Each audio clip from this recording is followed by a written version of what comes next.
नमस्कार दोस्तों, स्वागत है आप सभी का मेरे YouTube चैनल में।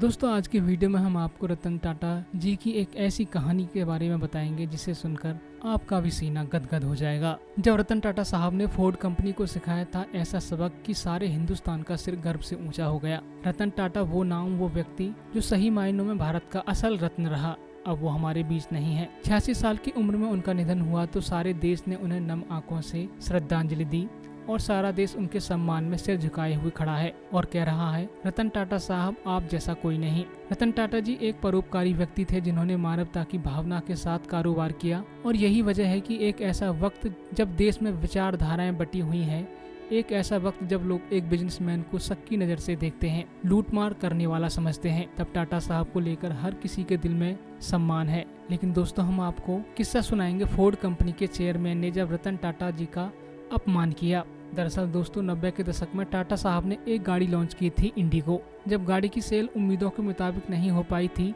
टाटा ग्रुप को कई चुनौतियों का सामना करना पड़ा था। टाटा मोटर्स के कार पैसेंजर डिवीजन को बेचने का फैसला किया गया। रतन टाटा साहब इसके लिए अमेरिकन कार कंपनी फोर्ड के चेयरमैन विल फोर्ड से बात करते हैं। इस बातचीत के दौरान विल फोर्ड ने उनका मजाक उड़ाया और कहा, जब तुम कुछ जानते ही नहीं हो तो तुमने पैसेंजर कार डिवीजन शुरू क्यों की? अगर मैं ये सौदा करता हूँ तो तुम्हारे ऊपर बहुत बड़ा एहसान होगा। रतन टाटा साहब फोर्ड के चेयरमैन की इन सब बातों से आहत हो गए, हालांकि उन्होंने इसे जाहिर नहीं किया। इसके बाद कार पैसेंजर को बेचने का फैसला टाल दिया गया। फिर जो कुछ भी हुआ वो किसी फिल्मी कहानी से कम नहीं है। केवल 9 साल में रतन टाटा जी ने ऐसा बदला लिया जो आज भी बिजनेस की दुनिया में बड़ी मिसाल के तौर पर दिया जाता है। फोर्ड के साथ डील नहीं हुई। रतन टाटा साहब भारत वापस लौट आए। टाटा मोटर्स के कार डिवीजन पर ध्यान केंद्रित कर उसे बुलंदियों पर पहुंचाया। फोर्ड के मुखिया से बातचीत के करीब 9 साल बाद टाटा मोटर्स की कारें पूरी दुनिया में अपनी पहचान बना चुकी थी। कंपनी की कार को दुनिया की बेस्ट सेलिंग कैटेगरी में शामिल किया गया था। वहीं फोर्ड की हालत दिन पे दिन बिगड़ती जा रही थी। डूबती फोर्ड कंपनी को उबारने का जिम्मा टाटा ने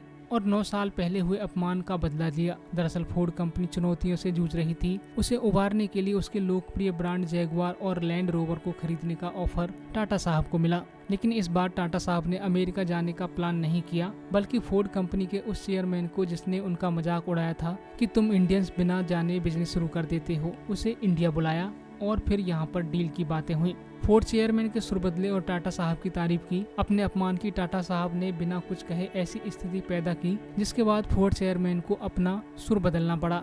मुंबई में रतन टाटा साहब के ऑफर को स्वीकार करते हुए फोर्ड के चेयरमैन विल फोर्ड ने यही बातें अपने लिए कही जो कभी रतन टाटा साहब को अपमान करते समय कही थी। उस दौरान रतन टाटा जी को धन्यवाद करते हुए कहा कि आज आप जैगुआर और लैंड रोवर सीरीज को खरीदकर हम पर बड़ा एहसान कर रहे हैं। ये थे रतन टाटा। दोस्तों, कहते हैं मेहनत इतनी खामोशी से करो कि सफलता शोर मचा दे। रतन टाटा जी ने भी वही किया। कुछ भी नहीं कहा, लेकिन ऐसा सबक सिखाया कि भारत का मान पूरी दुनिया में होने लगा। रतन टाटा जी कई सारे एक्सपेरिमेंट के लिए जाने जाते थे। रतन टाटा जी ने ही भारत में पूर्ण रूप से बनी कार का उत्पादन भी शुरू किया था, इंडिका जिसका नाम था। इसी गाड़ी को लेकर भी विवाद शुरू हुआ था। ये पहली देसी कार थी जो पेट्रोल और डीजल दोनों इंजनों में थी। इसी कार को लेकर फोर्ड ने मजाक उड़ाया था। दुनिया की सबसे सस्ती कार नैनो बनाने की उपलब्धि भी रतन टाटा जी के नाम है। परमपिता परमात्मा उनको अपने चरणों में स्थान दे।